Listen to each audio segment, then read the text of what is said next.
King Alaric had not bowed his head in 20 years. His reign was built on absolute fear, but in a freezing, muddy alley, the ruthless sovereign halted. A fragile, blind woman in ruined rags lay shivering in the icy muck. She could not see the terrifying shadow towering over her. She only reached out a trembling hand into the howling wind. "Please," she whispered, "could you help me up?" Alaric could have easily walked away. Instead, the heavy iron joints of his armor groaned as the Alpha King slowly dropped to his knees in the dirt, and then the starving beggar reached into her torn dress and offered the most dangerous man alive her last piece of stale bread. King Alaric rode through the market square of Oakhaven. Rain turned the cobblestones into treacherous mud. Soldiers flanked him on both sides. No citizen dared to look up. They pressed their faces against the wet ground. Alaric had not lost a battle in 20 years. He had not bowed his head since his father died. Men called him ruthless. He considered himself necessary. His armor clanked with every step of his warhorse. The winter air bit at his exposed face. He ignored the cold. A sharp crack echoed from beneath his horse. The beast stumbled. Alaric pulled the reins tight. He steadied the animal with practiced ease. A horseshoe lay fractured in the freezing mud. He ordered his men to halt. He swung down from the saddle. His boots hit the ground with a heavy thud. The mud splashed against his iron greaves. He signaled his captain to fetch the farrier. He preferred to wait in the narrow alley, away from the groveling crowd. The shadows here offered a brief respite from the stares of the defeated. Wind howled through the narrow stone passages. He pulled his heavy wool cloak tighter around his shoulders. A faint rustling sound caught his attention. He rested his hand on his sword hilt. He stepped deeper into the gloom. A figure crouched near the frozen gutter. It was a woman. Her clothes hung in ragged tatters. She was shivering violently. Her hands scraped blindly against the ice. She seemed to be searching for something. Alaric watched her in silence. He noticed her eyes. They were clouded with a milky white haze. She could not see him. She could not see anything. Her fingers brushed against a small wooden bowl. It slipped from her frozen grasp. The bowl clattered away into a deep puddle. She let out a soft sigh. It was not a sound of despair. It was merely quiet resignation. She tried to push herself up. Her thin arms trembled under her own weight. Her knees slipped on the slick stones. She fell hard against the icy wall. A low gasp escaped her lips. Alaric did not move. Pity was a useless emotion to him. He had seen thousands suffer. He had caused much of that suffering himself. He had spent his life crushing weakness. Weakness invited death. His father had taught him that lesson with a heavy hand. He had survived by becoming harder than stone. He intended to turn and walk back to his horse.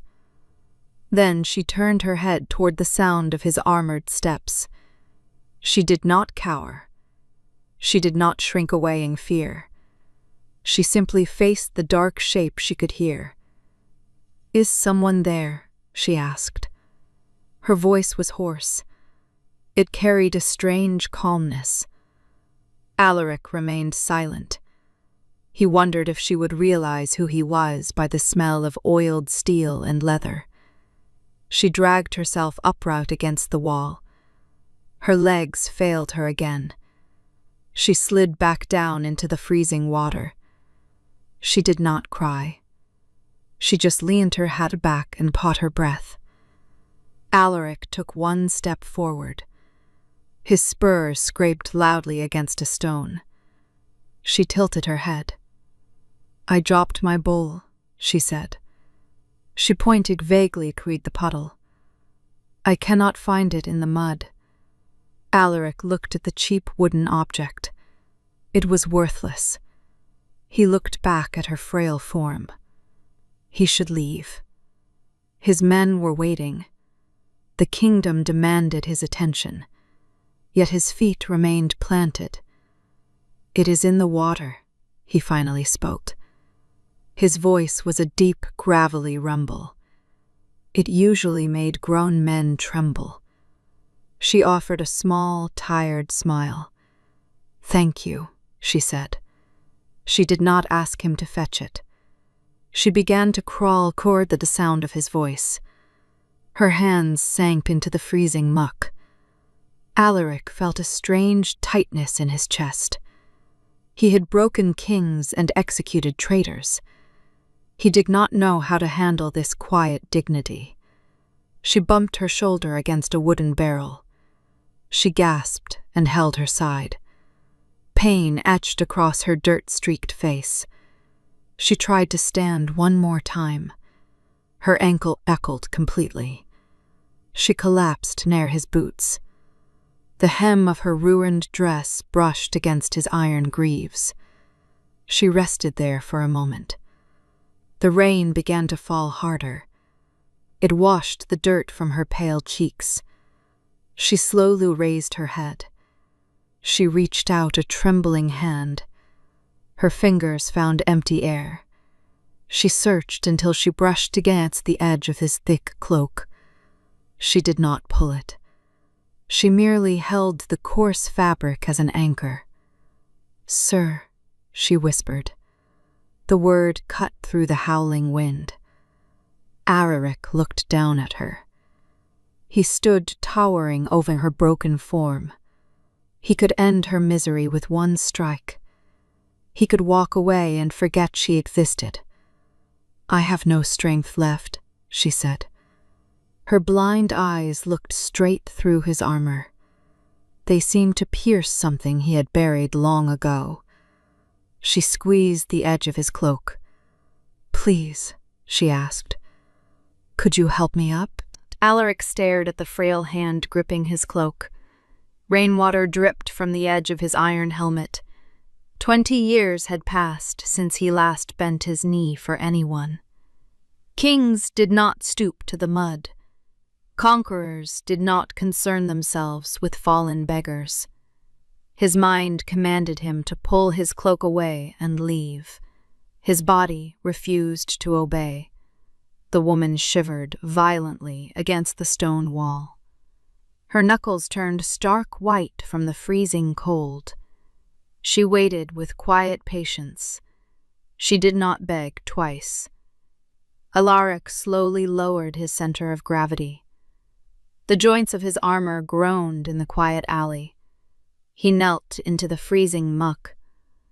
Mud immediately soaked through his heavy trousers. He did not care. He reached out and grasped her forearms. Her bones felt dangerously fragile beneath his leather gauntlets. She weighed almost nothing.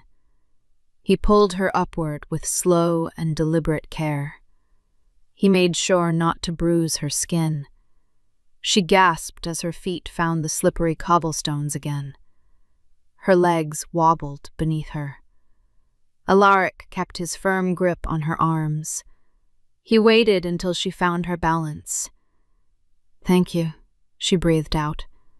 Her chest heaved with the effort of standing. She did not pull away from his grasp. She leaned into his support just enough to stay upright. You are freezing, Alaric said. His voice sounded harsher than he intended. She offered that same small smile. Winter is rarely kind to those without a hearth, she replied. She reached up to brush wet hair from her face. Her fingers accidentally grazed the cold steel of his breastplate. She paused. Her blind eyes widened slightly in realization. You wear heavy armor, she murmured. She traced the edge of the metal with a light touch. You must be one of the soldiers passing through. Alaric did not correct her. He let her believe whatever made her comfortable. "We have had a long march," he simply said. "The war has been hard on everyone," she said softly. She finally pulled her arms free from his hold. She swayed for a second before steadying herself against the wall. She reached deep into the pocket of her ruined dress. Her hands moved with frantic purpose. Alaric watched her with silent curiosity. He wondered if she was searching for a stolen coin. Instead, she pulled out a small cloth bundle. It was tied with a frayed piece of twine. Her stiff fingers struggled with the knot. She finally pulled the fabric apart. Inside lay a single piece of stale, dark bread. It was barely larger than a man's thumb. She held it out toward his chest. "Take this," she offered. Alaric froze. He stared at the pathetic scrap of food. His army carried wagons filled with salted meat and fresh grain. He dined on roasted fowl and rich wine every evening. Yet this starving woman was offering him her only meal. "I cannot take that," Alaric said firmly. She pushed her hand forward again. "You sounded tired," she insisted. Her voice carried a gentle stubbornness. "Soldiers freeze in the mud just like beggars do." She pressed the bread against his armor. "Eat it before the damp ruins it." Alaric slowly raised his hand. He took the hard bread from her palm. The crust was rough against his calloused skin. A strange warmth blossomed in his chest. It was a feeling he had not experienced in decades. No one had offered him anything without expecting land or gold in return. This woman had nothing. She still chose to give. "What is your name?" he asked. "Alara," she answered. She folded her arms across her chest to trap her meager body heat. Footsteps splashed heavily at the end of the alley. "My lord!" a voice called out in a panic. Captain Thorne rounded the corner with his hand on his sword. He stopped dead in his tracks. His mouth fell open in sheer disbelief. He saw the feared ruler of the continent standing in deep mud. He saw the king holding a piece of beggar's bread. Thorne took a hesitant step forward. "Sire, the farrier is ready," the captain stammered. Alara tilted her head at the title. Confusion washed over her pale features. "Sire," she whispered. She took a clumsy step backward. Her heel caught on a loose stone. Alaric dropped the bread into his pouch. He reached out and caught her waist before she could fall again. He shot a murderous glare at his captain. Thorne instantly clamped his mouth shut. The soldier bowed his head and backed away toward the main street. Alaric turned his attention back to the trembling woman. "He spoke to you," Alara said. Her breathing quickened with sudden fear. "You are not just a soldier." "I am a man who was asked for help," Alaric replied evenly. He kept his arms securely around her. He could feel the violent shivers racking her spine. She was moments away from freezing to death. Leaving her here was a death sentence. He had handed down countless death sentences in his reign. This was the first time he refused to allow one. "Where is your home?" he asked. Alara shook her head blindly. "The tavern owner lets me sleep in the stable," she mumbled. "Not tonight," Alaric stated. His tone brokered no argument. "You will freeze in a stable." "I have nowhere else," she said. Her voice cracked with exhausted despair. Alaric adjusted his grip on her. He unfastened the heavy wool cloak from his own shoulders.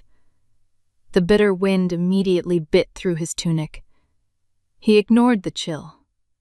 He wrapped the thick fabric tightly around Alara. The cloak was large enough to swallow her completely. It smelled of smoke and leather. She gasped at the sudden, heavy warmth. Her hands instinctively grabbed the edges of the wool. "I cannot take this," she protested weakly. "You already have," Alaric said.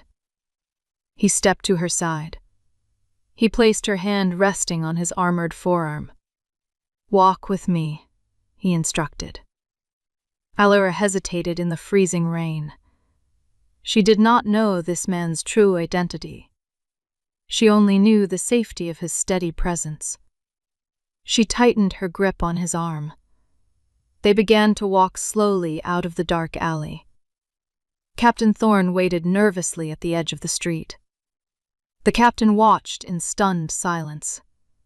Alaric guided the blind beggar through the mud. He adjusted his long strides to match her faltering steps. The townspeople still knelt in the market square. They peeked through their fingers in absolute shock. Their merciless king was acting as a guide for the lowest among them. Alaric ignored the stares. He focused only on the woman leaning against his side. He would find the inn. He would secure the warmest room they had. He realized he was no longer thinking about the war. He was only thinking about keeping her alive. Alaric led Alara toward the center of the town. The rain turned to sleet against the stone buildings. They stopped before a large wooden door. A rusted sign swung above the entrance. Alaric kicked the door open with his boot. The heavy wood crashed against the inside wall. The tavern grew completely silent. Patrons froze with their wooden lugs half raised. The innkeeper dropped right to the floor. Everyone recognized the man standing in the doorway. Alaric ignored the terrified patrons. He guided Alara into the dim room. The smell of stale ale and roasted meat hung in the air. Alara gripped his arm tighter. She could sense the sudden shift in the room.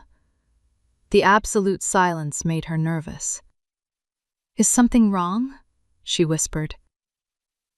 "No," Alaric replied. He looked directly at the innkeeper. The plump man scrambled out from behind the counter. He bowed so low his forehead nearly touched the floor. "My lord," the innkeeper stammered. Alaric did not offer a greeting. "I need your best room," Alaric demanded. "Of course," the innkeeper said quickly. He grabbed an iron key from a hook on the wall. "The large room on the second floor is empty."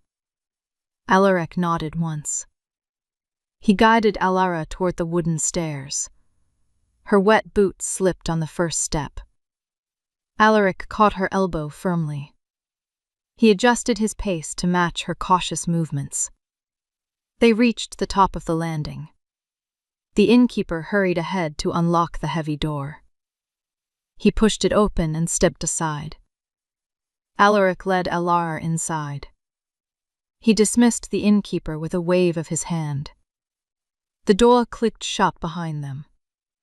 The room was cold but dry. A large stone hearth dominated the far wall.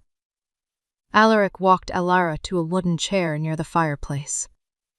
"Sit," he instructed. Alara slowly lowered herself onto the hard wood. She pulled his oversized cloak tighter around her chest. She was still shivering. Alaric walked over to the hearth. He picked up several split logs from a woven basket. He arranged them over the old embers. He struck a piece of flint against steel. A spark caught the dry kindling. Flames quickly licked up the sides of the dry wood. Warmth began to radiate into the freezing room. Alaric stood up and turned around. Alara leaned toward the sound of the crackling fire. Her pale face glowed in the orange light. She reached her hands out toward the warmth. Her fingers were still stiff and red. "You need to remove your wet clothes," Alaric said. Alara lowered her hands. She looked suddenly vulnerable. "I have nothing else to wear," she admitted. Her voice was barely above a whisper. Alaric walked to the heavy oak bed in the corner. He pulled a thick woolen blanket from the mattress. He carried it back to the fire. He placed the folded blanket gently on her lap. "Use this," he said. Alara touched the dry wool. A look of deep relief crossed her face. "Thank you," she said. Alaric turned his back to her. He faced the heavy window shutters. He listened to the storm raging outside. He heard the rustle of his heavy cloak sliding to the floor. He heard the damp, tearing sound of her ruined dress falling away. "I am covered," Alara said after a few moments. Alaric turned around. Alara sat huddled in the chair. She had wrapped the large blanket tightly around her shoulders. Her wet clothes lay in a miserable heap on the floor. Alaric walked over and picked up the garments. He draped them over the back of an empty chair near the fire. As he reached past her, the blanket slipped slightly from her shoulder. Alaric froze. He saw thick, raised lines of scarred flesh across her collarbone. They disappeared down her back. They were old wounds.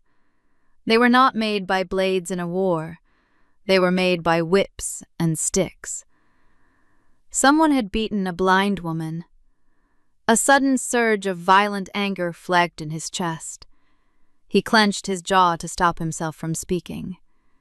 He forced his hands to relax. He reached out and gently pulled the blanket back over her shoulder. His leather gauntlet brushed against her cold skin. Alara flinched slightly. She pulled the wool up to her chin. "You have scars," Alaric stated plainly. He did not ask a question. He did not want to force her to speak. Alara stared blankly into the fire. "The streets are not kind to those who cannot see," she said. Her tone was matter-of-fact. She held no self-pity. People take what they want. They strike when they are angry. I learned to stay out of the way. Alaric stared at her profile. He had conquered 3 nations. He had executed lords and burned castles. He had always believed power was the only truth. Yet this fragile woman possessed a resilience he did not understand. She had been broken by the world. She still offered her last piece of bread to a stranger. A heavy knock sounded at the door. Alara jumped in her seat. "Enter," Alaric commanded. Captain Thorne opened the door carrying a wooden tray. He kept his eyes fixed firmly on the floor. He set the tray on a small table near the bed. "Hot stew and fresh bread, sire," Thorne reported. "Leave us," Alaric said. Thorne bowed and backed out of the room. The door closed with a soft thud. Alaric picked up the tray. He brought it over to the hearth. He placed it on the floor between them. He handed Alara a wooden bowl filled with thick stew. He pressed a carved spoon into her right hand. "Eat," he told her. Alara brought the bowl to her face. She inhaled the rich scent of meat and root vegetables. Tears suddenly welled in her blind eyes. She blinked them away quickly. She took a slow, careful bite. She closed her eyes as the warm food reached her stomach. Alaric watched her eat. He did not touch his own food. He felt an odd sense of satisfaction, just watching her regain her strength. "You do not, soldier?" Alara asked. She paused with her spoon in the air. "I am not hungry," Alaric lied. Alara lowered her bowl slightly. "You lied to me in the alley," she said. Her voice was calm but firm. Alaric leaned back against the stone wall. He crossed his arms over his breastplate. "What makes you say that?" he asked. "The man who brought the food called you sire," she pointed out. "And the tavern grew dead silent when you entered." She tilted her head toward him. "Soldiers do not command that kind of fear. Only kings do." Alaric remained silent. He waited for her to panic. He waited for her to fall out of the chair and beg for mercy. Alaric did neither. She simply took another bite of her stew. "Are you going to execute me for speaking out of turn?" she asked. A genuine smile tugged at the corner of Alaric's mouth. It was a rare expression on his scarred face. "No," Alaric replied. "Good," Alara said. She scraped the bottom of her wooden bowl. "Because I still have half a loaf of bread to finish." Alaric let out a low, rumbling laugh. The sound startled even him. Alara smiled into the fire. The storm continued to batter the window shutters. Inside the room, the fire crackled warmly. Alaric realized he did not want to be anywhere else. He realized he wanted to keep this woman safe. He did not know why. He decided he did not need a reason. Alara finished the last bite of the hearty stew. She set the wooden bowl gently on the floor. Warmth spread quickly through her exhausted limbs. The heavy wool blanket felt like a shield against the cruel world. She leaned her head against the back of the wooden chair. Sleep claimed her almost instantly. Alaric remained seated quietly on the hard floor. He watched her breathing settle into a steady rhythm. The firelight cast dancing shadows across her scarred collarbone. He thought about the men who had hurt her in the past. A quiet fury simmered deep within his chest. He had wiped out entire rebel armies without a single second thought. Violence was the only language he truly understood. Yet violence could not heal the old wounds this woman carried. He reached slowly into his leather pouch. His fingers brushed against the small piece of stale bread. She had offered him her only means of survival. Nobody had ever given him a gift without a hidden blade attached. He pulled the bread out and held it in his broad palm. The rough crust felt heavy with unseen value. He placed it carefully back into the secure pouch. He decided in that moment he would keep it forever. The winter storm raged outside the tavern window for hours. Wind battered violently against the heavy wooden shutters. Alaric did not close his eyes to sleep. He kept the fire fed constantly with dry logs. He ensured the room stayed perfectly warm for her fragile form. Morning eventually broke through the cracks in the dark wood. The howling wind faded into an absolute and eerie silence. Pale sunlight filtered softly into the dim tavern room. Alara stirred slowly in the large chair. She pulled the thick blanket tighter around her delicate neck. She opened her blind eyes to the quiet morning air. "You are awake," Alaric said. His deep voice broke the total silence of the room. Alara turned her head immediately toward the sound. "You stayed awake all night," she murmured. She sounded genuinely surprised by this simple fact. "I had nowhere else to be," Alaric replied evenly. He stood up tall and stretched his stiff muscles. His dark armor clinked softly with the slow movement. A heavy knock sounded suddenly at the oak door. Captain Thorne spoke loudly from the narrow hallway. "The horses are ready for the long march, sire." Alaric walked straight to the door and pulled it open. Thorne stood rigidly in the dark corridor. The captain looked nervously past Alaric into the warm room. He saw Alara sitting quietly by the dying hearth. "We march in 10 minutes, Alaric ordered. "Yes, sire," Thorne replied quickly. The captain hesitated for a brief and dangerous moment. "Shall I leave a silver coin with the fat innkeeper for the woman?" Thorn assumed the king was entirely finished with his momentary charity. Alaric stared at his captain with icy eyes. "Find a carriage," Alaric commanded. Thorn blinked twice in utter confusion. "A carriage, sire." "Find a sturdy carriage and line it with thick furs," Alaric repeated. His low voice held a very dangerous edge. "She is coming south with us." Thorn swallowed hard and nodded his head instantly. He did not dare question the absolute order. The captain turned and hurried down the wooden stairs. Alaric pushed the door closed. He walked calmly back toward the stone fireplace. Alara sat perfectly still in the large chair. She had heard the entire exchange through the open door. "I cannot travel with a marching army," she said quietly. "You will not walk in the mud," Alaric told her. "I am just a blind beggar," she protested. "I will only be a heavy burden to your swift men." Alaric stopped directly in front of her. "You are not a burden." "Where are you taking me?" she asked.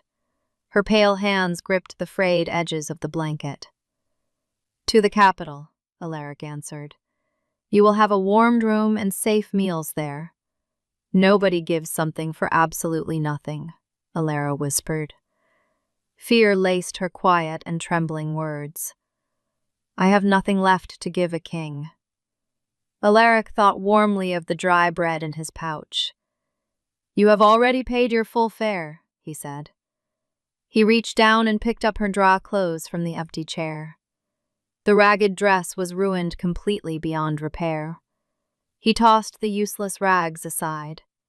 He puffed up his heavy winter cloak from the stone floor. He draped the massive garment gently over her thin shoulders. The thick wool swallowed her frail frame completely. He fastened the heavy iron clasp at her slender neck. "Stand up," he instructed gently. Alara slowly pushed herself out of the wooden chair. Her bare legs were still weak from the previous day.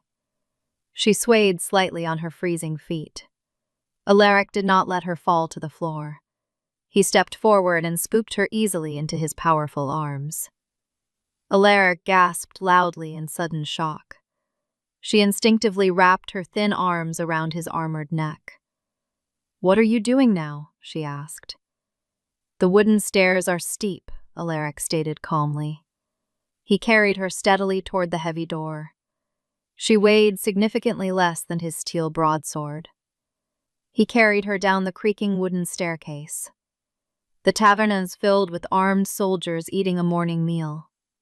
Total silence fell over the crowded room as the king appeared. Hundreds of wide eyes locked onto the strange sight. The ruthless warlord was carrying a bundled beggar woman. Alaric completely ignored their stunned stares. He walked straight through the silent room. He kicked the heavy front door wide open. Bright morning sunlight lit them instantly. The muddy street was covered in fresh white snow. The crisp winter air was sharp and clean. A wooden carriage stood waiting near the busy market square. 4 black war horses were harnessed firmly to the front. Captain Thorn stood quietly by the open carriage door. He kept his nervous eyes fixed firmly on the white snow. Alaric carried Alara quickly across the empty square. His heavy iron boots crunched loudly in the morning frost. He reached the carriage and gently set her inside. The interior wooden seats were covered in thick bear pelts. Alara sank deeply into the soft fur. She ran her cold fingers over the luxurious material. She had never felt anything so soft in her entire life. Alaric reached his long arms into the carriage. He tucked a thick wolfskin blanket warmly around her bare legs. "You will stay warm in here today," he said. Alara reached out blindly and found his leather gauntlet. She held tightly onto his large hand for a passing second. "Why are you doing this for me?" she asked again. Alaric looked down at her cloudy blind eyes. He did not possess a simple answer for her. He only knew he could not leave her alone in the freezing mud. "Because I choose to do so," he replied. He pulled his hand away and closed the wooden carriage door. The metal latch clicked firmly into its secure place. Alaric turned slowly to face his waiting army. 3,000 armed men stood in perfect military formation. They waited patiently for their quiet king to mount his massive horse. Alaric walked over to his huge black stallion. He grabbed the smooth saddle horn and pulled himself up. He settled heavily into the worn leather seat. He looked back briefly at the waiting wooden carriage. He signaled sharply for the lead driver to move forward. The massive army began its long march south. The rhythmic sound of heavy boots and iron hooves filled the cold air. Alara sat quietly inside the moving wooden carriage. The wooden wheels rattled noisily over the rough cobblestone streets. She pulled the fur blanket up to her pale chin. She could hear the heavy steps of the king's horse riding closely beside her window. The steady sound made her feel incredibly safe. She did not know what terrible things awaited her in the distant capital. She only knew the freezing alley was left behind her forever. Alaric rode silently beside the carriage. The bitter winter wind bit fiercely at his exposed face. He did not feel the freezing cold. His strategic mind was entirely focused on the long journey ahead. He had spent his brutal life destroying countless enemies. He had built his bloody throne entirely on raw fear and dead men. Now he was using his vast power to protect a broken, blind woman. The stark contrast did not bother his rational mind. It felt oddly like the first truly right thing he had done in 20 long years. The armed caravan left the quiet town borders behind. They entered the vast and dark pine forest. White snow fell gently from the heavy green branches. The journey back to the stone capital would take an entire week. Alaric swore silently that she would not suffer a single passing moment of it. He would gladly burn the whole world down before he let her fall again. The dark forest road was extremely narrow and deeply rutted. The carriage swayed dangerously as the wheels hit deep grooves in the frozen dirt. Alara gripped the wooden edge of the seat tightly. She was completely unaccustomed to riding in any kind of moving vehicle. Her miserable life had been confined to dirty alleyways and dark stable corners. The steady rocking motion made her empty stomach turn slightly. She focused intently on the sound of Alaric's massive horse. The heavy hoofbeats acted perfectly as a solid tether to her reality. Whenever the carriage jolted violently, the warhorse would step much closer to the window. Alaric was watching her painful progress carefully. He noticed how incredibly pale she looked through the small glass pane. He raised his armored hand and signaled the marching column to halt. The massive army ground to an immediate and noisy stop. Metal armor clanked and tired horses snorted in the crisp winter air. Alaric dismounted quickly and walked straight to the carriage door. He pulled it open and looked closely inside. Alara was clutching the fur pelts with stark white knuckles. "Are you ill?" he asked. "I am just not used to this rough movement," she admitted. She took a deep breath of the cold air rushing through the open door. "The constant rocking makes me terribly dizzy." Alaric evaluated the unfortunate situation. He could not simply order the massive army to march any slower. Fierce winter storms were gathering quickly behind them in the frozen north. They desperately needed to clear the high mountain pass before nightfall. "Come out," Alaric said. He reached his large hands warmly toward her. Alara hesitated briefly but uncurled her stiff fingers from the animal pelts. She leaned forward blindly into his waiting arms. Alara lifted her easily out of the wooden carriage. He carried her directly toward his massive black warhorse. The huge beast snorted loudly and tossed its heavy dark head. Ilara felt the warm breath of the strong animal against her cold legs. "What is happening now?" she asked nervously. "You will ride the horse with me," Alaric explained. He lifted her high into the cold air. He set her sideways carefully across the front of his wide leather saddle. He swung himself gracefully up and sat directly behind her. His large, muscular frame created a solid wall against her fragile back.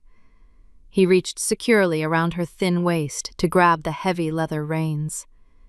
His strong arms formed a secure cage around her small body. "Hold onto the smooth saddle horn," he instructed. Ilara found the worn word and gripped it tightly. Alaric nudged the black horse forward. The magnificent animal moved with a smooth and incredibly powerful gait. It completely lacked the jerky motion of the rattling wooden carriage. Ilara relaxed her tense shoulders slowly against his broad chest. The steady warmth of his armored body seeped deeply into her cold back. She could feel the steady beating of his heart right through his dark tunic. The massive army resumed its march through the silent pine forest. Seasoned soldiers exchanged bewildered glances behind the king's broad back. They had never once seen their cruel ruler touch another person with such gentle care. Captain Thorne rode exactly 20 paces behind them. The loyal captain kept his mouth firmly shut and his eyes looking forward. He deeply understood that the world had fundamentally shifted today. The ruthless warlord had finally found something fragile to fiercely protect. Ilara turned her pale face away from the biting wind. She tucked her chin safely into the thick wool of his warm cloak. The masculine scent of oiled leather and cold steel surrounded her completely. She closed her blind eyes and let the steady rhythm carry her safely south. Shadows lengthened across the snowy forest floor. The winter sun dipped behind the jagged peaks. Alaric raised his hand to signal the halt. Thousands of marching boots stopped in unison. The sudden silence echoed through the ancient pines. Soldiers immediately broke formation to establish the night camp. Iron axes bit into fallen timber to build watchfires. Alaric guided his horse toward a cleared circle of ground. His men had already erected the command tent. Heavy canvas snapped sharply in the evening wind. He pulled back on the leather reins. The horse came to a smooth stop. Alaric swung his leg over the saddle and dropped to the ground. His boots crushed the thin layer of ice. He turned and reached up toward Ilara. She sat rigidly on the saddle horn. Her hands gripped the leather with white knuckles. "Release the horn," Ilara told her. She let go and leaned forward blindly. He caught her waist and lifted her down. He set her feet gently on the cleared earth. Her legs buckled slightly after the long ride. Ilara kept his hands firmly on her hips until she found her balance. "The ground is uneven here," he warned. "I can manage," Ilara whispered. She kept one hand resting against his armored chest. He guided her toward the heavy canvas entrance. He pulled the tent flap aside.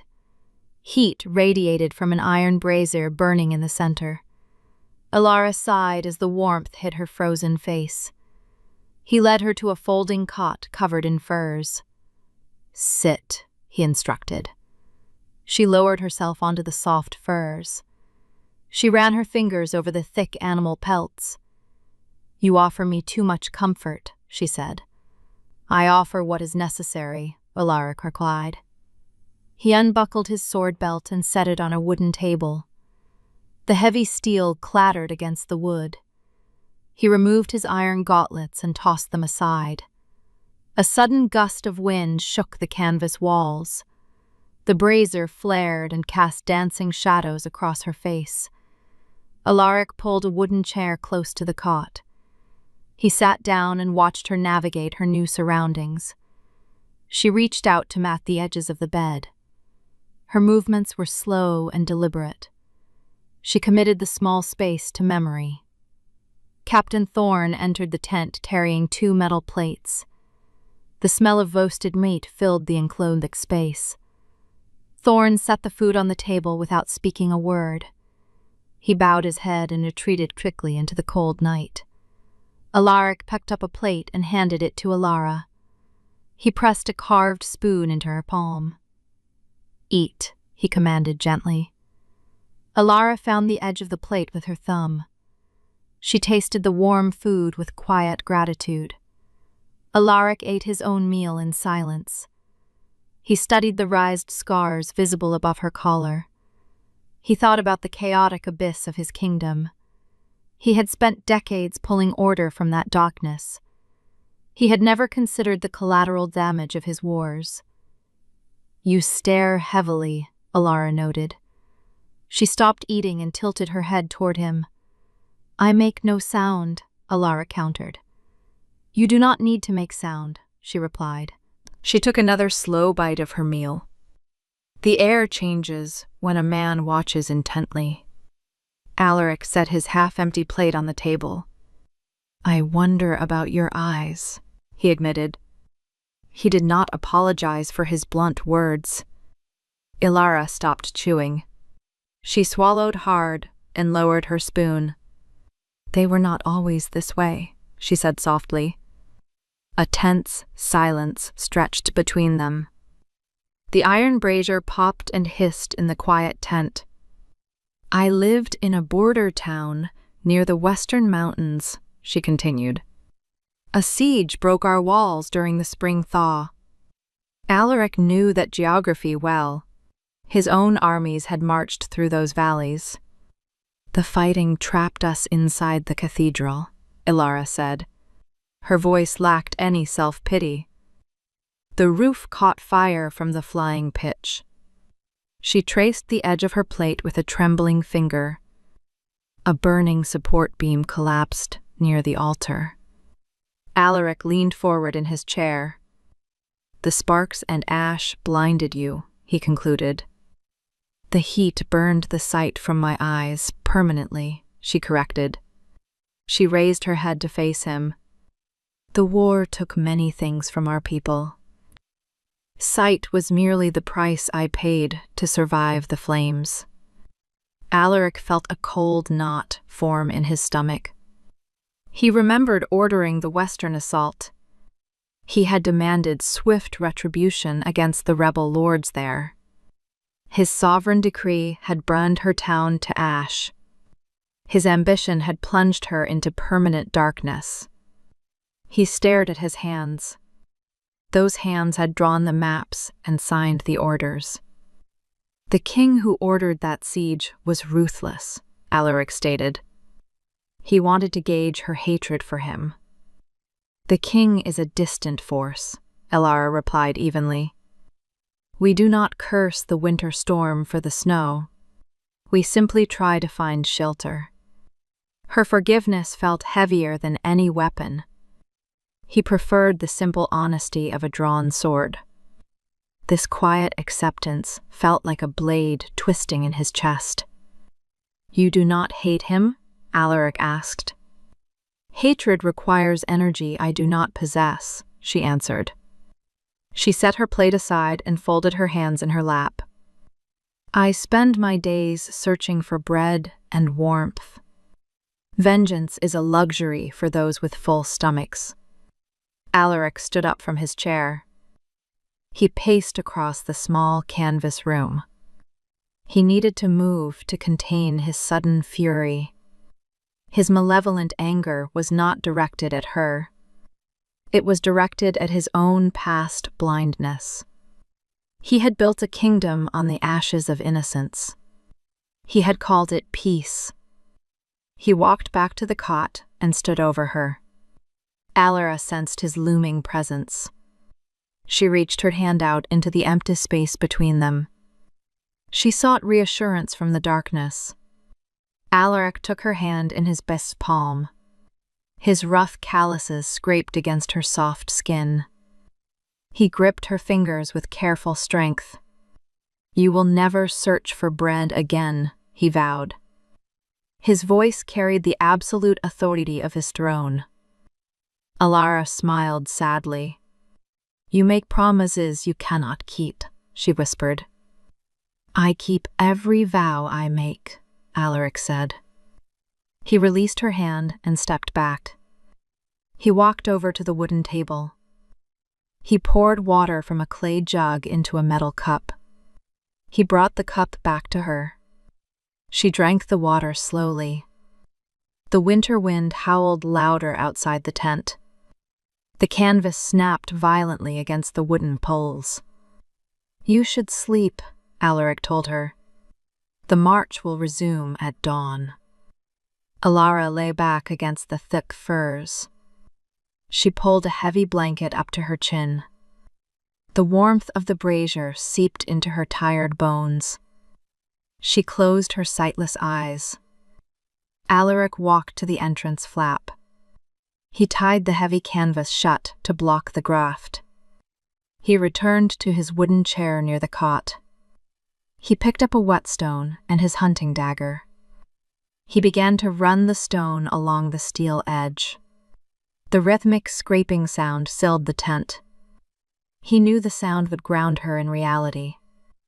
It would keep the nightmares of burning Tyrden away. Alara's breathing slowed into a steady rhythm. She slept soundly for the first time in years.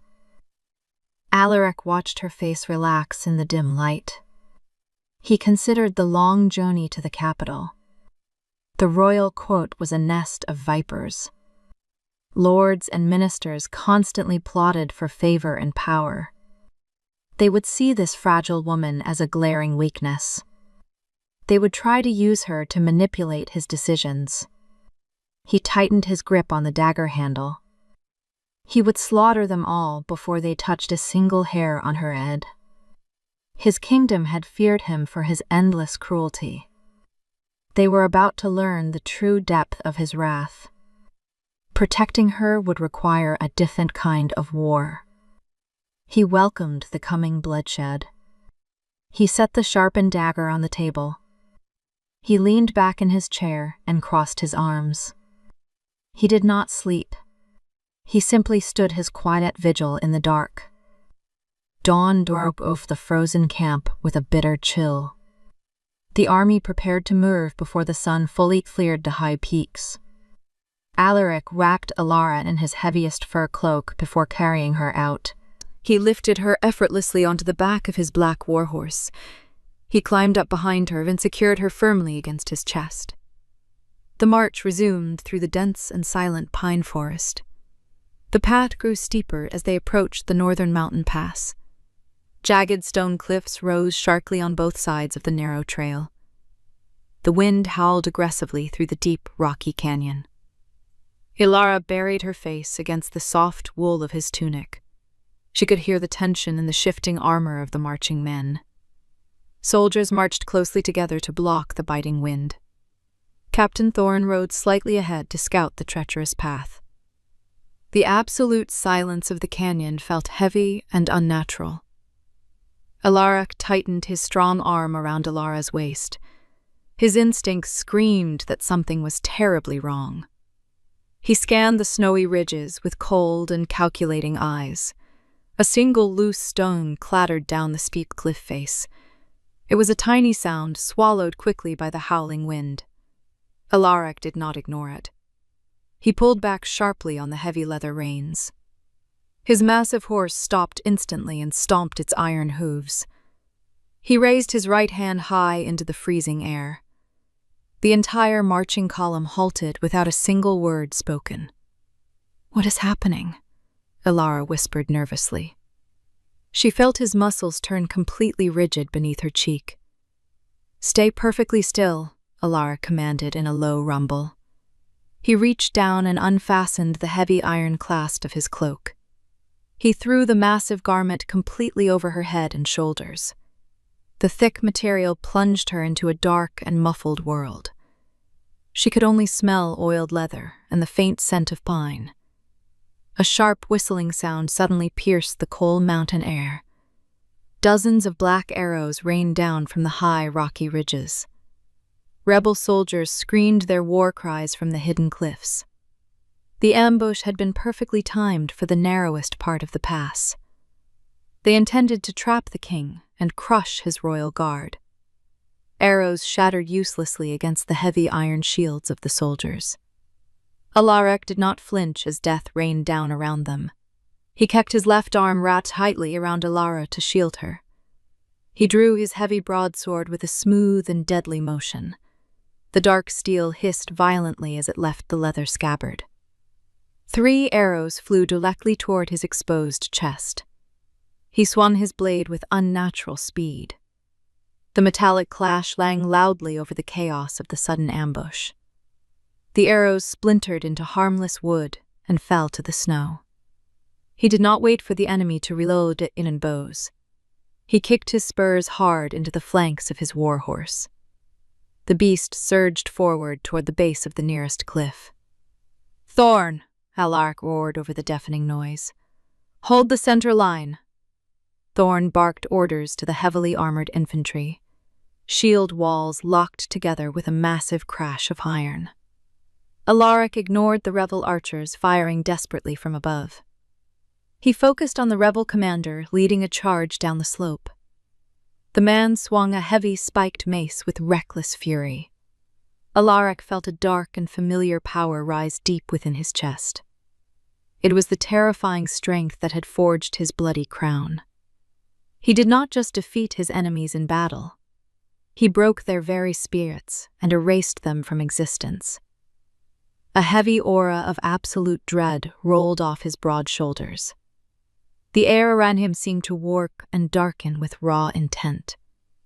He swung his sword in a wide and devastating arc. He did not bother aiming for the commander's vital spots. The sheer kinetic force of the blow shattered the man's heavy mace. The impact sent the rebel flying backward into the solid stone wall. The man crumpled to the ground without a single sound. No blood spilled onto the pure white snow. The sheer violence of the strike was enough to end the threat. Other rebels hesitated as they witnessed their leader fall so easily. They looked at the dark king sitting calmly on his black horse. They saw a malevolent force of nature rather than a mortal man. Alaric raised his dark sword toward the archers on the ridge. His voice boomed like thunder through the narrow canyon. "You challenge the abyss," he shouted. His dark aura flared with intense and suffocating pressure. The rebels on the ridge dropped their weapons in sheer terror. Some turned and fled blindly into the treacherous snowdrifts.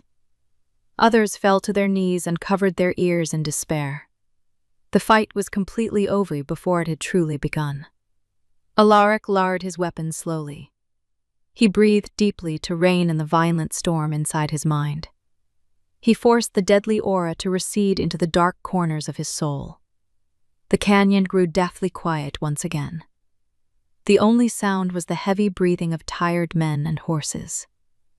Alaric slid his broadsword smoothly back into its sheath. He immediately dropped the terrifying persona of the sovereign warlord. He turned his entire focus back to the small bundle in his arms. Alara was shaking violently beneath the heavy wool cloak. She had heard the terrible sounds of clashing steel and screaming men. She had felt the unnatural cold of his dark power washing over them. Alaric gently pulled the heavy fabric away from her pale face. She gasped for fresh air and kept her blind eyes squeezed shut. She clutched fiercely at the front of his tunic. "It is over," Alaric said softly. His voice was entirely devoid of the wrath he had just unleashed. It was smooth and calm. Alara slowly opened her sightless eyes to the cold wind. "I heard arrows," she whispered. "They did not reach us," he assured her. He smoothed a tangled lock of hair away from her cold cheek. He checked her carefully for any sign of injury or distress. She was completely untouched by the violence. Not a single drop of dirt had soiled her new clothes. She felt his large hand resting gently against her face. The terrifying conqueror had shielded her from the brutal reality of his world.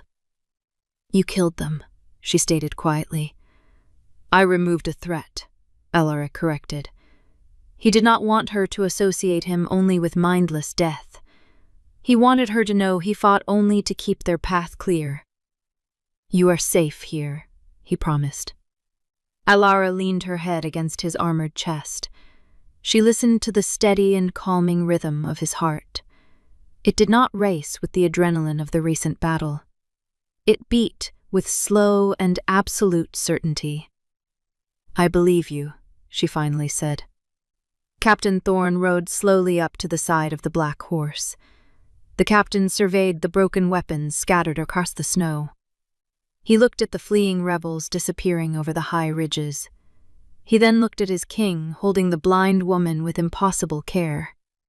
Thorne realized he had fundamentally misunderstood the situation. This was not a temporary act of passing charity. The king had not just adopted a fragile pet for his amusement. He had found an anchor for his dark and restless soul. Thorne swallowed hard and bowed his head respectfully. The path is entirely clear, sire, Thorne reported quietly. He kept his voice low to avoid startling the terrified woman. Clear the debris and resume the march, Alaric ordered. He did not even look at his loyal captain. His eyes remained fixed solely on Alara's calm face. The army began to move forward through the snowy pass. The soldiers stepped carefully around the shattered wooden weapons. They cast nervous glances toward the king and his quiet passenger. They all understood the unspoken new law of the kingdom. The blind woman was completely untouchable. To threaten her was to invite the absolute destruction of the king. The journey through the rest of the mountain pass was uneventful. The rebel forces did not dare to strike again. They had witnessed the true cost of challenging the sovereign. Alaric rode in silence for the remainder of the long afternoon. He kept his arms securely locked around Alara to ward off the cold. The mountains eventually gave way to the rolling southern foothills. The snow began to thin as they reached lower elevations. The bitter wind lost its sharp and freezing edge. Alara relaxed fully against his strong frame. She fell into a light and peaceful sleep as they rode. Alaric watched the distant towers of the capital city rise on the horizon. The ancient stone structures pierced the gray winter sky. It was a place of endless political games and hidden daggers. He had ruled that dark city with an iron fist for 20 years. He knew exactly what awaited them behind those massive iron gates. He tightened his grip slightly on the leather reins. He would clear a safe path for her through the treacherous court. He would burn the ancient traditions down if they stood in his way. She would never sleep in a freezing stable again. She would never beg for a single scrap of dry bread. He would place her high above the reach of those who would harm her. He would teach the world to bow to the woman who could not see it. The iron gates of the capital city loomed ahead. Stone walls stretched toward the winter sky. Horns blasted from the high watchtowers to signal the arrival. The heavy sound vibrated through the cold air. Alara stirred against the leather armor of her protector. She lifted her head from his chest. The noise of a massive population surrounded them. Thousands of voices merged into a low hum. She gripped the saddle horn with nervous fingers. Alaric placed his hand over hers. His touch offered silent reassurance. The black warhorse marched onto the paved city streets. Citizens lined the wide avenues to see the returning army. They threw winter blooms onto the frozen stones. Their cheers turned into confused murmurs as the king passed. People pointed at the bundle of fur on his saddle. They saw the pale face of a stranger. Rumors ignited before the horses even reached the inner keep. Alara shrank back against his tunic. "There are so many people," she whispered. "They do not matter," Alaric replied. He kept his gaze fixed on the castle ahead. The procession crossed the deep moat. Iron chains rattled as the drawbridge secured their path. They entered the sprawling royal courtyard. Hundreds of nobles waited near the marble steps. They wore bright silks and heavy jewels. Their practiced smiles faded into expressions of shock. No monarch had ever returned with a peasant in his arms. Auric pulled back on the leather reins. The warhorse came to a precise halt. Soldiers quickly formed a defensive perimeter around their sovereign. Captain Thorne dismounted and stepped forward to hold the bridle. Alaric ignored the waiting dignitaries. He did not wait for the wooden stepping block. He swung his leg over the saddle. He dropped to the stone courtyard with Alara held taut. His boots hit the ground with a heavy thud. The sound echoed across the silent square. Alara buried her face in the thick wool of his cloak. She felt exposed, despite the heavy layers. The scent of expensive perfumes and roasted meats filled her nose. It was a sharp contrast to the smell of dirt and rain she knew. Lord Vance stepped out from the crowd of nobles. The minister held a scroll of parchment in his ringed hand. He bowed low before the king. His eyes darted quickly to the blind woman. Disgust flickered briefly across his powdered face. "Welcome home, sire," Vance said loudly. "The council has prepared a feast in your honor." Auric did not stop walking. He carried Alara straight toward the marble steps. Vance shifted his weight to block the path. It was a foolish and fatal miscalculation. "Sire, the court awaits your report on the rebellion," the minister pressed. He gestured toward the open doors of the great hall. "Perhaps the servants can take this distraction to the kitchens." The courtyard went deathly quiet. Even the war horses stopped shifting on the stones. Auric paused on the first marble step. He turned his head slowly to look at Vance. A terrifying shadow seemed to fall over the king's face. The air grew heavy and suffocating. Alara felt his muscles turn to granite beneath her hands. She recognized the dangerous shift in his demeanor. It was the same dark presence from the mountain pass. "What did you call her?" Auric asked. His voice barely rose above a whisper. It carried clearly to the back of the silent crowd. Vance swallowed hard. Sweat beaded on the minister's forehead despite the cold wind. "I merely meant the woman requires bathing, sire." The noble tried to salvage his ruined position. "The royal halls are no place for a vagrant." Auric shifted Alara slightly in his arms. He ensured her head rested comfortably against his shoulder. He took one step down toward the trembling minister. "You have served the crown for 10 years, Auric stated. Vance nodded frantically. "I have, sire." "Your service ends today," Auric declared. The words fell like a physical blow. Vance dropped his parchment to the ground. "My king, please," the man begged. "You breathe because I allow it," Auric continued. He projected his sovereign authority over the entire assembly. "If you ever speak of her again, I will remove your tongue." He did not raise his voice. He did not draw his steel sword. The pure menace in his tone brought Vance to his knees. The former senator leapt into the cold stones. Other nobles took several steps back in sheer terror.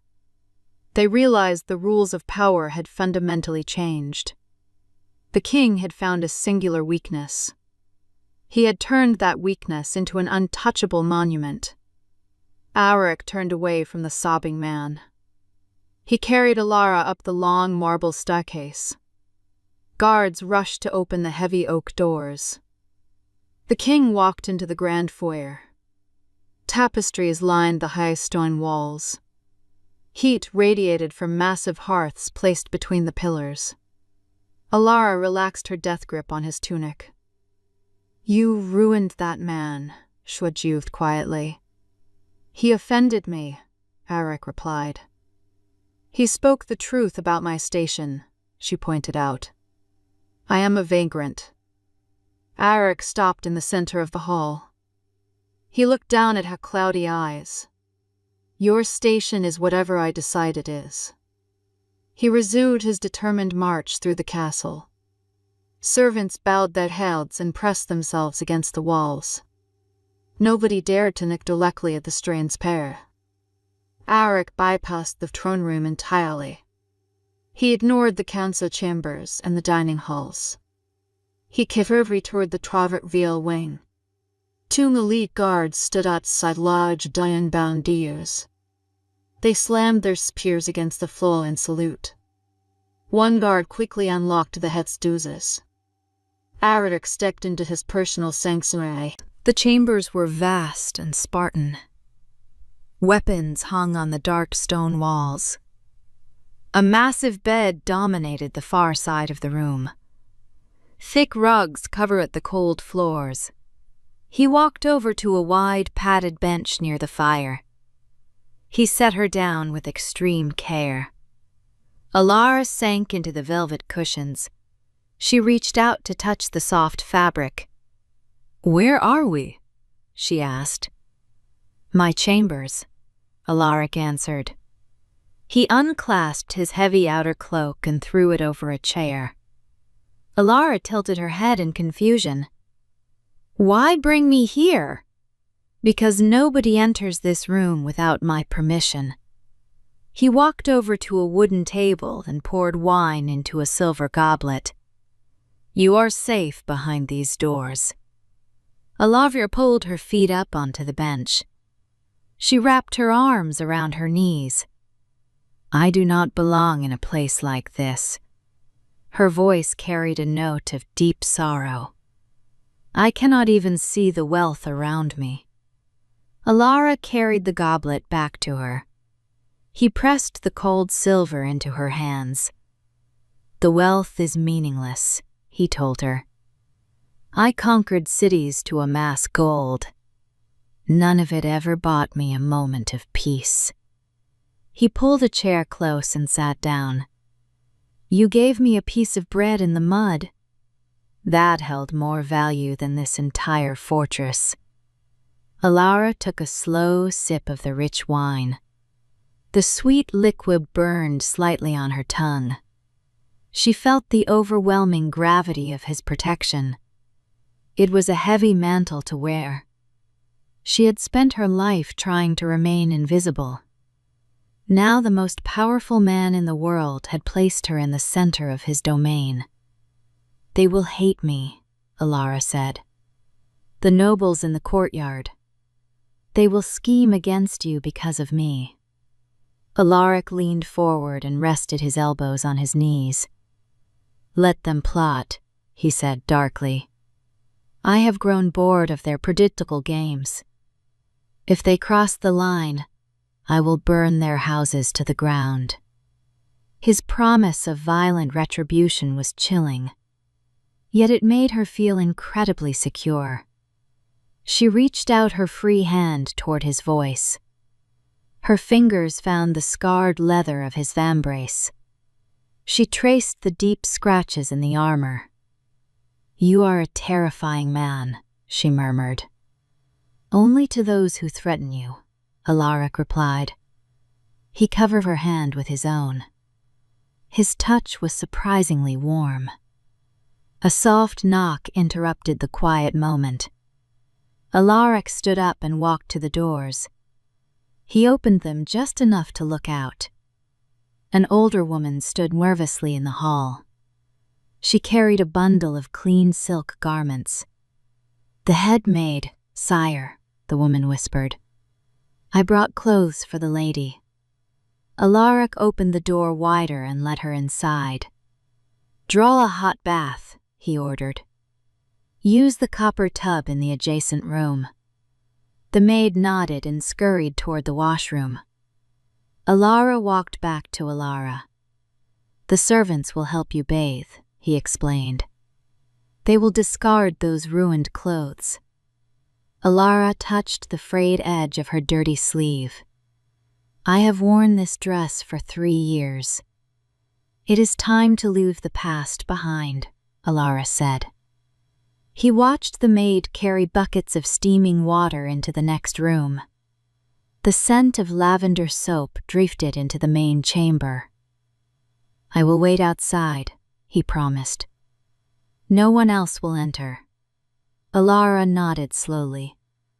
She trusted his absolute vow. Alaric stepped out into the stone hallway. He closed the heavy oak doors behind him. He leaned his broad back against the wood.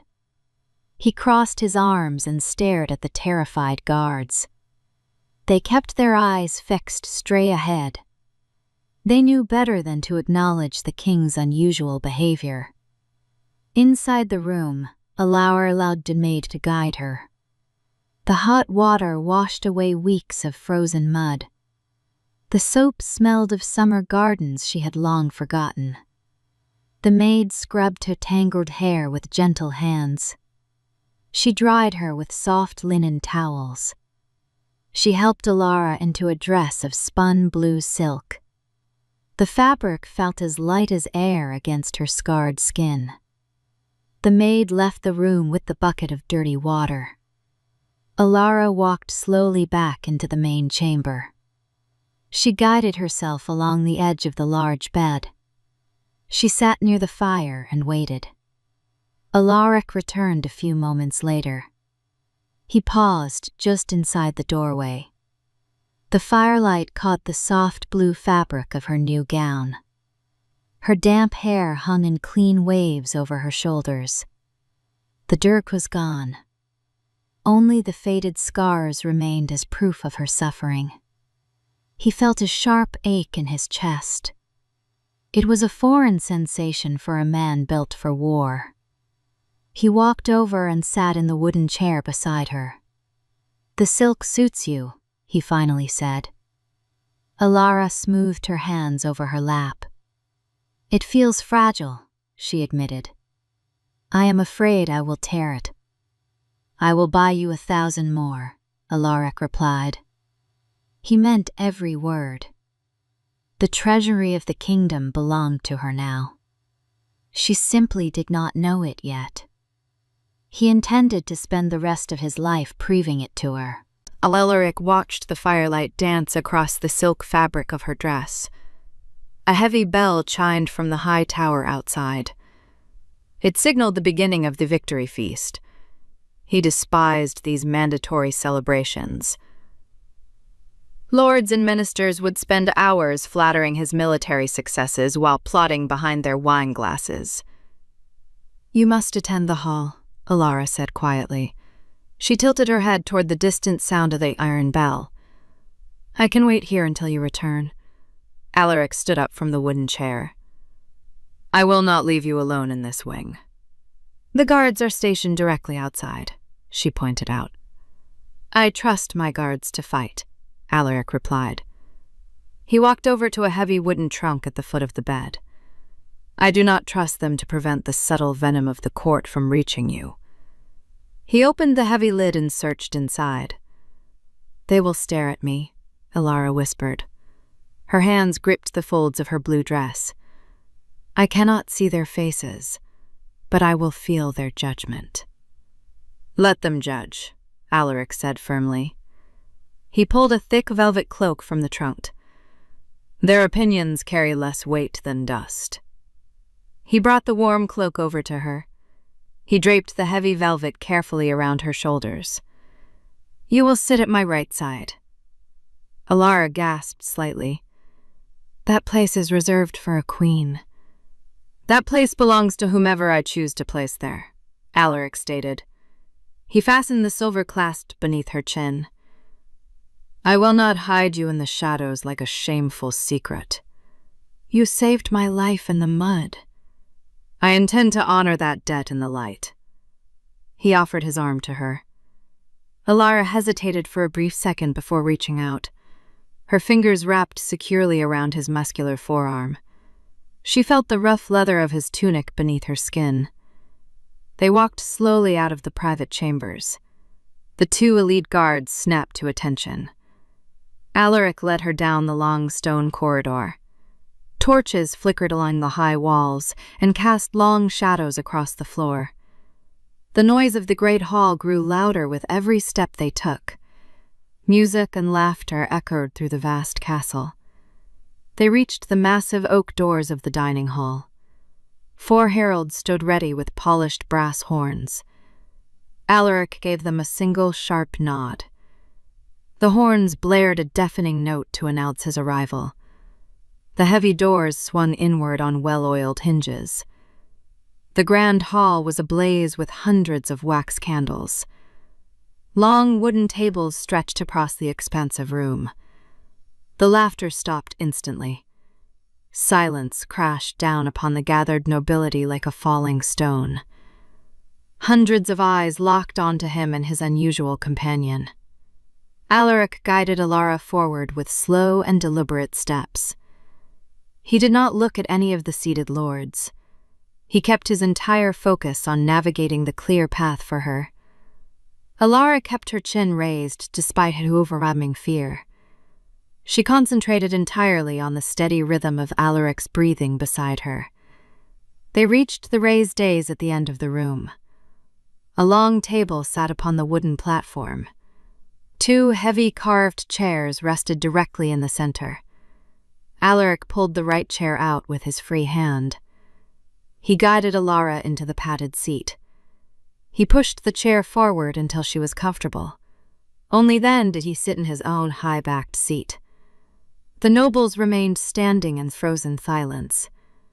"Sit," Alaric commanded. The single word echoed out a vaulted ceiling. Chairs scraped loudly against the stone floor as the entire room obeyed. Servants immediately began to pour wine and serve roasted meats. The quiet chatter slowly resumed. It was strained and nervous. Alara cupped her hands folded neatly in her lap. She felt a warm plate being placed in front of her. Alaric leaned close to her ear. "There is sliced pheasant and fresh bread on your plate," he murmured. "The wine goblet is by your right hand." "Thank you," she replied softly. She reached out and found the edge of the silver cup. The feast progressed with painful awkwardness. Nobles offered hollow toasts to his recent victory. Alaric acknowledged them with curt nods. He spent more time ensuring Alara had enough food. Envoy Kale stood up from a table near the front. He represented a wealthy nation across the Eastern Sea. His silk robes rustled loudly as he raised a golden cup. "To the sovereign," Kale announced. His voice carried a smooth and practiced arrogance. "Your armies have pacified the savage north." Alaric rested his hands flat on the wooden table. He watched the envoy with cold eyes. "We marvel at your strength, sire," Kale continued. The man took a slow step closer to the raised dais. "Though we are surprised by your new taste in spoils." The entire hall went completely dead. Servants stopped pouring wine and froze in place. Kale smiled a thin and venomous smile. "Usually a conqueror claims gold or royal hostages. It seems our king prefers to collect broken things from the dirt." Alara stiffened in her heavy chair. Her face drained of all color. She knew the insult was meant to diminish Alaric's authority. She was merely the convenient weapon the envoy chose to use. Alaric did not yell. He did not draw the dagger at his belt. He picked up his own solid iron cup. He stood up slowly from his seat. His massive frame towered over the entire assembly. The oppressive weight of his anger filled the room instantly. It was a physical pressure that made it difficult to breathe. "Come closer, Kale," Alaric said softly. The quiet tone was infinitely more terrifying than a shout. Kale hesitated. The envoy's arrogant smile faltered slightly. He took 2 reluctant steps forward to stand directly below the dais. "You speak of broken things," Alaric said. He stared down at the foreign diplomat. "You think you understand value because you wear expensive silk." Alaric squeezed the iron cup in his right hand. The thick metal began to groan under the immense pressure. You view this woman as a flaw in my armor. You view her as a weakness to be exploited. The iron cup crumpled completely in his grip. Dark wine spilled over his knuckles like fresh blood. He tossed the ruined metal onto the stone floor. It clattered loudly in the absolute silence. She is not my weakness, Alaric declared. He looked out over the sea of terrified faces. She is my sovereign boundary. He turned his gaze back to the trembling envoy. She represents the absolute limit of my mercy. Alaric stepped down from the dais. He closed the distance between himself and Cale in 2 long strides. The envoy dropped his golden cup in sheer panic. Cale tried to step back but tripped over his own silk robes. He fell hard onto his knees. Alaric stood over the pathetic man. If any person in this hall disrespects her again, Alaric promised, I will not simply take their life. I will erase their family name from history. I will salt their lands so nothing ever grows there again. He leaned down closer to Cale's face. Do you understand the value of this broken thing now? Cale nodded frantically. Tears of genuine terror streamed down his face. Yes, sire, the envoy choked out. I understand completely. Leave my city before sunrise, Alaric ordered. He turned his back on the weeping diplomat. He walked back up the wooden steps of the dais. He sat down beside Alara and picked up a linen napkin. He calmly wiped the spilled wine from his hand. The hall remained paralyzed by shock. The feast is over, Alaric announced. He did not raise his voice. Leave us. The nobles scrambled to obey the sudden command. Chairs overturned in their desperate haste to escape the room. The heavy oak doors slammed shut behind the fleeing crowd. Only the crackling fires remained to break the silence. Alaric turned his chair slightly to face Alara. She sat perfectly still with her hands trembling in her lap. They are gone, he told her gently. Alara took a deep and shaking breath. You threatened to destroy entire families because of a few words. Words are the beginning of treason, Alaric said. If I allow them to speak poorly of you, they will eventually act. He reached out and covered her shaking hands with his own. I will never allow them to act. Alara felt a strange mixture of terror and absolute awe. She had lived her whole life cowering from cruel men. Now the most dangerous man alive was using his cruelty as a shield for her. You called me your boundary, she whispered. You are, Alaric confirmed. He traced the faint scar on her collarbone with a gentle thumb. My life has been nothing but endless war and ambition. I pushed outward until there was nothing left to conquer. He looked at her blind eyes. You gave me a reason to stop. You gave me something to protect. Alara realized the truth in his steady heartbeat. He was not holding her captive. He had anchored himself to her quiet strength. She leaned forward and rested her forehead against his shoulder. She did not care about the terrifying things he had done in the past. She only cared about the unbreakable safety she found in his arms. Alaric wrapped his arms tightly around her small frame. He buried his face in her clean hair. The vast dining hall felt empty and cold around them. He did not notice the chill at all. He had finally found his home. Winter slowly surrendered its grip on the stone capital. Melting snow rushed noisily through the deep iron gutters. Months had passed since the terrifying feast in the great hall. True peace settled over the royal wing for the first time in history. Alara learned to navigate the private chambers with quiet confidence. Her bare feet memorized every thick rug and carved wooden threshold. She no longer woke up trembling in the middle of the night. The lingering fear of starvation had finally left her mind completely. She ate warm, roasted meats and fresh fruit every single day. The rich food filled out her hollow cheeks and restored her strength. Servants no longer shrank away in absolute terror when she passed. They offered warm smiles and gentle assistance instead. They brought her fresh flowers from the royal greenhouses. They brushed her hair until it shone like dark silk. Nobody dared to speak a single harsh word against her. Alaric's dark promise hung heavily over the entire court. Ministers walked softly and measured their ambitious words carefully. The king himself had fundamentally changed his brutal nature.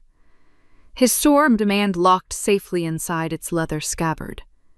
He spent his mornings reading petitions instead of planning new sieges. Alara often sat quietly by the large arched window.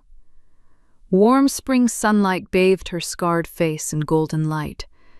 She listened to the scratch of his quill pen on thick parchment. That simple sound brought her an immense sense of security.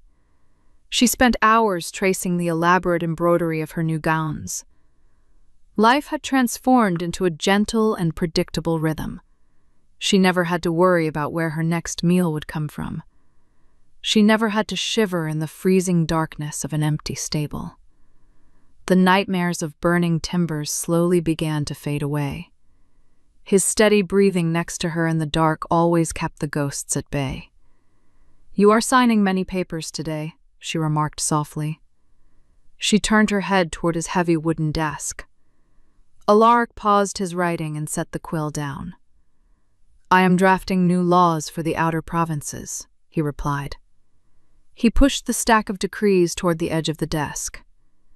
"Taxes on grain will be reduced before the summer harvest. Orphanages will receive direct funding from the royal treasury. Widows will be granted protection from aggressive debt collectors." Alara smiled and rested her hands in her lap. A fierce warlord was using his immense power to feed starving children. "The council ministers will likely complain about the cost," she warned. "Let them complain," Alaric stated calmly. He stood up and walked across the carpeted floor. "Their complaints matter very little to me now." He stopped behind her chair and rested his hands on her shoulders. His large thumbs traced gentle circles against her silk dress. "They must learn that the strength of a kingdom is not just in its iron. It lies in how it treats the most vulnerable within its walls." Alara leaned her head back against his sturdy chest. "You have changed," she whispered truthfully. "I have awakened," he corrected gently. He leaned down and kissed the top of her head. "I have decided we are leaving the capital tomorrow." Alara tilted her head back in genuine surprise. "Where are we going?" she asked. "North," he answered simply. He did not offer any further explanation. Preparations for the royal journey began immediately at dawn. The caravan was significantly smaller than the previous marching army. Only 50 elite guards accompanied the royal carriage. Captain Thorne rode proudly at the front of the column. The captain had become a fiercely loyal protector of the blind woman. He personally inspected every horse and wagon for strict safety. Alara did not ride inside the wooden vehicle this time. She sat confidently on the black warhorse with Alaric. Spring wildflowers bloomed brightly along the Daunt road. The air smelled incredibly sweet and full of new life. They traveled slowly and enjoyed the peaceful passing days. The harsh winter winds were entirely gone. Gentle breezes rustled the green leaves of the ancient pines. Alara leaned comfortably against his broad, armored chest. She felt completely secure within his straw embrace. They camped in the fragrant forests under clear, starry skies. Alar sat by the fire with her every single evening. He described the changing landscape to her in low tones. He painted pictures of deep valleys and rushing rivers with his words. She listened with rapt attention and a joyful heart. The journey felt like an extended and beautiful dream. They reached the familiar northern town of Oakhaven after a week. This was the exact place where she had fallen in the freezing mud. The memory of that bitter cold seemed like a distant nightmare now. Townspeople gathered along the dry streets to watch them arrive. They did not kneel in absolute terror this time. Curiosity replaced their deep-seated fear of the sovereign. Children chased the rolling wheels of the supply wagons.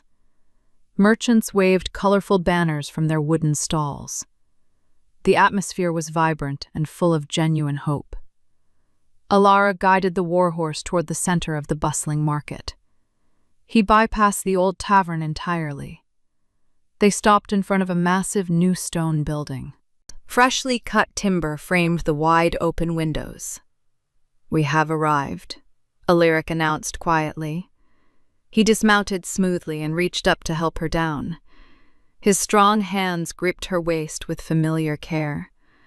Alara found her footing on the solid stone walkway.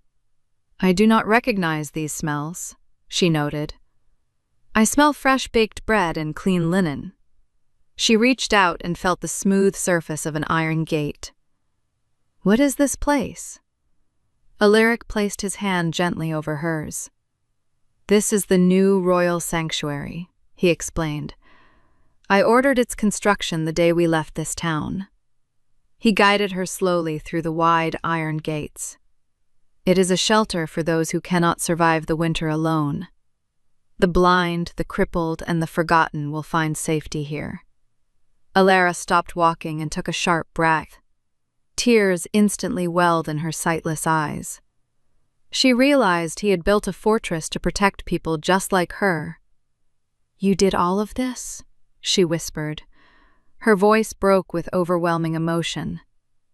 "I merely provided the gold," Alaric replied. He wiped a stray tear from her cheek with his rough thumb. "You provided the reason." He led her inside the spacious main hall. Dozens of warm hearths crackled cheerfully along the walls. Soft voices murmured in quiet gratitude throughout the building. An elderly woman approached them with hesitant steps. "Bless you, my lord," the woman said in a frail voice. "We have a warm bed and hot soup every night now." Alaric nodded politely to the grateful resident. "The sanctuary belongs to the people," he told her. He turned his full attention back to Alara. Alara felt a tremendous weight lift entirely from her soul. The suffering she had endured here was finally rewritten. The horrible alleyway where she nearly died was now a place of healing. She reached out and touched his face tenderly. "You have a good heart beneath all that steel," she smiled. "My heart belongs entirely to you," he replied without hesitation. Alaric stopped in the very center of the grand room. He turned her gently to face him. "I conquered half the known world with fire and steel," he said. His deep voice resonated with absolute sincerity. "I thought fear was the only way to establish true order." He took both of her hands in his. "Then a starving woman offered me her last piece of bread. You shattered my entire worldview with a single act of kindness." Alara squeezed his large fingers tightly. "You were freezing in the dark," she reminded him softly. "Anyone would have offered help." "No," Alaric corrected firmly. "Only you did." He let go of her left hand and reached into his belt pouch. He pulled out a small and crumbling object. He pressed it gently into her open palm. Alara felt the hard crust of a very old piece of bread. She gasped as the profound realization hit her. "You kept it," she cried out softly. "I kept the most valuable thing I own," he confessed. He slowly lowered himself onto one knee. The metal joints of his armor clanked loudly against the floor. The entire hall immediately fell silent. Residents and guards turned to watch the unbelievable sight. The most feared king in history was kneeling before a blind commoner. Ilara reached down frantically to find his shoulders. "What are you doing?" She panicked slightly. "You cannot kneel on the floor." "I bowed to no one for 20 years, Ilara stated clearly. He looked up at her pale and beautiful face. "I broke that vow the day I pulled you from the mud." He reached back into his pouch and pulled out a velvet box. "I wish to break it properly today." He opened the box to reveal an ancient gold ring set with a single ruby. "This belonged to my mother. She was the last gentle thing I knew before the world turned cold. I offer you my crown, my armies, and my life." His words echoed with absolute and terrifying devotion. "Be my queen, Ilara. Let me spend the rest of my days keeping you warm." Tears streamed freely down her scarred cheeks. She did not care about the crown or the massive armies. She only cared about the steadfast man holding her hands. "I cannot offer you royal blood or political alliances," she wept. "I can only offer you my heart. That is the territory I want to conquer," Ilara swore. He waited patiently for her final answer. Ilara nodded her head with absolute certainty. "Yes," she sobbed happily. "I will be your wife." Ilara stood up and wrapped his arms fiercely around her. He lifted her completely off the stone floor. He buried his face in her neck and breathed in her sweet scent. A massive cheer erupted from the watching crowd. Joyful applause filled the sanctuary hall. Captain Thorne wiped a sudden tear from his own hardened eye. The royal guards slammed their spears against the floor in unified respect. Ilara finally set her back down on her feet. He slid the heavy gold ring onto her left hand. The warm metal felt incredibly heavy and real. He leaned down and kissed her softly on the lips. It was a promise sealed in silent understanding. The brutal warlord had finally found his ultimate peace. The broken beggar had found her indestructible shield. They walked back out into the bright spring sunlight together. The world outside remained complicated and occasionally dangerous. Storms would inevitably come again to test their resolve. Enemies would constantly probe the borders of their kingdom. None of those distant threats mattered to them anymore. Ilara held tightly to the arm of the Alpha King. She could not see the massive empire he ruled. She did not need eyes to see the truth. She felt the boundless depth of his love in every breath he took. He had built a safe world exclusively for her. She intended to live in it forever. Sometimes, the armor that can truly withstand an army is never cold steel, but the ultimate tenderness that someone would fight to the death to protect in their heart. If Alaric and Ella's story touched you, remember to subscribe. Share your thoughts in the comments section, and also leave a message about where you are right now, so I can see where the night sky is tonight, accompanying you through this story of mutual redemption. See you in the next story.